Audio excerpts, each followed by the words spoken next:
연주원의 인문학 길라잡이 강사 이희석입니다. 반갑습니다. 네. 자, 인문학에 대한 2시간 반짜리 강연입니다. 아마 저는 요즘 인문학 유행이기도 하고 인문학 열풍이기도 하고 어떻게 보면 인문학 범람이라는 생각도 한번 해보게 됩니다. 이것 때문에 뭐 이렇게 굉장히 많은 강좌들이 생겨나고 또 굉장히 많은 책들이 흘러나오고 있는데 저는 인문학을 공부하는 사람으로서 범람이라는 단어를 이렇게 쓰고 싶습니다. 2가지인데요. 첫 번째는 관점의 범람, 인문학 관점의 범람. 인문학을 바라보는 관점이 더 많아지는 거고 지식이 더 많아진다는 뜻입니다. 또 하나는 인문학 책의 범람의 시대이기도 합니다. 인문학이라는 이름을 단 책을 우리는 그냥 인문학 책이라고 해봅시다. 인문학 책이 굉장히 많아지고 있습니다. 이것은 과연 우리에게 어떤 시사점을 주는지 그 점부터 한번 살펴보고 본격적으로 좀 들어가도록 하겠습니다.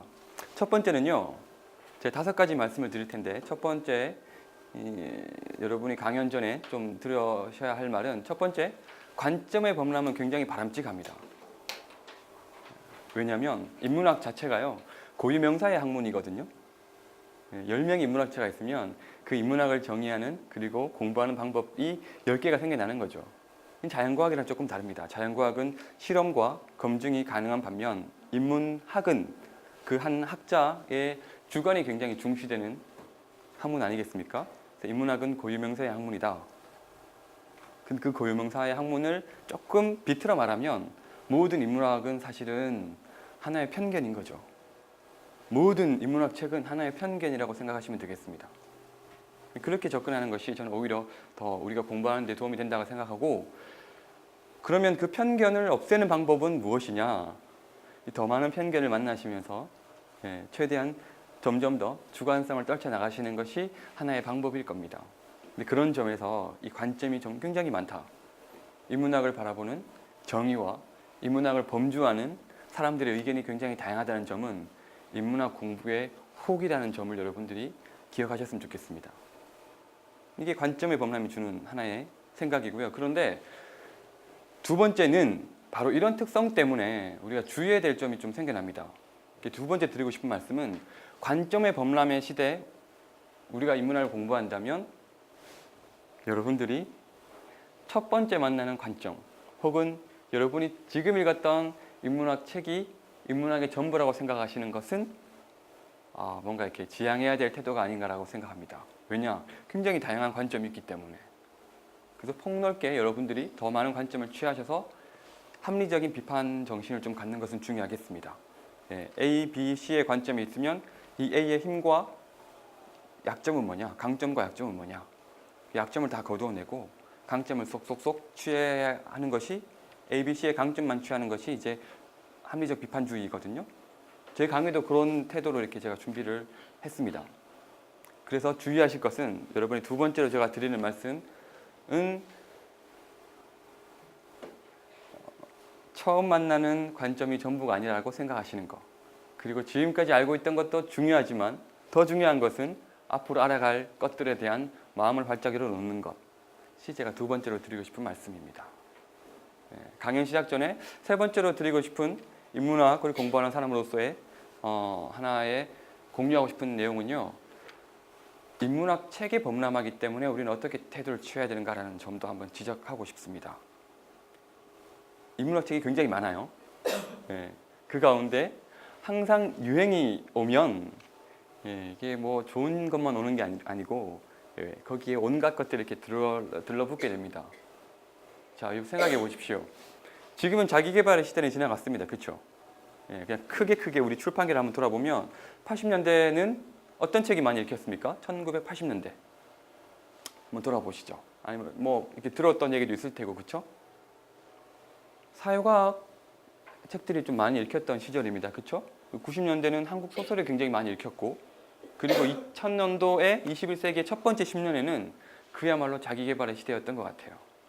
정확하게는 1997년 이후부터 약 2007년도 정도까지. 왜 제가 그 기준으로 뽑냐면,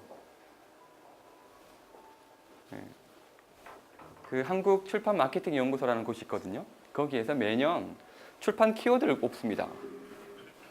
2008년도부터 항상 그 전까지는 자기계발 책들이 좀 상위권을 차지했었는데 2008년도에는 이제 힐링, 치유, 멘토 이런 단어들이 등장하기 시작했습니다. 그래서 그때 2008년도부터는 심리학이 좀 가져갔다는 생각을 저는 하고 있습니다.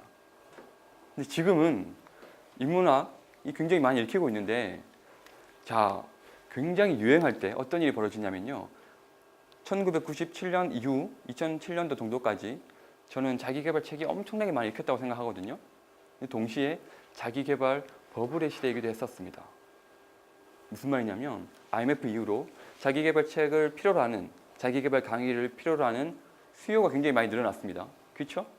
예, 그 수요의 과다한 폭증은 공급자 사이의 어떤 그 거품을 만들기 십상입니다. 그렇죠? 예, 그래서 자기계발 컨텐츠를 깊이 고민했던 준비했던 사람들이 없었지만 워낙 수요가 많았기 때문에 잘 읽혔다는 거예요. 항상 수요가 많은 곳에는 그 공급자의 품질을 한번 우리가 고민해 보셔야 합니다. 지금이 또 그런 시절이 아닌가 생각해 봅니다. 굉장히 인문학이 유행이고 인기이기 때문에 이 점을 여러분이 한번 고민해 보셔야 됩니다. 그래서 이렇게 많은 인문학 책 중에 우리는 어떤 관점으로 훌륭한 책을 뽑아낼 것인가, 이게 중요한 까닭은 우리의 시간이 그렇게 많지 않잖아요. 그런 점에서 좋은 책을 선택하는 것은 굉장히 중요하다고 생각합니다. 그리고 어떻게 보면 저는 어떤 하나의 비평 이야기를 하고 있는 건데 훌륭한 비평가 중에 헬렌 가드너라는 사람이 있습니다. 그 사람이 이런 말을 했던 적이 있습니다. 폭력적인 유행의 물결 속에서 훌륭한 작가와 책들을 지켜내는 것이 비평가의 임무다. 이런 말을 했던 적이 있습니다. 거기에서 저는 이제 약간 제가 해야 될 일 중에 하나가 이런 강연이 아닌가라고 생각을 해봅니다. 그래서 제가 지금 읽혀지고 있는 책들 중에 제 나름의 이것도 역시 편견입니다. 저의 편견입니다. 더 많은 편견을 만나서 그 편견을 점점 이렇게 깨어가시기를 바라고 제 편견에 의하면 어떤 책이 좋은지 어떤 책이 나쁜 것인지에 대해서도 좀 이야기를 좀 하고자 합니다. 이게 세 번째 이야기였습니다. 첫 번째가 지금은 인문학 범람의 시대다. 그렇죠? 관점의 범람, 인문학 책의 범람.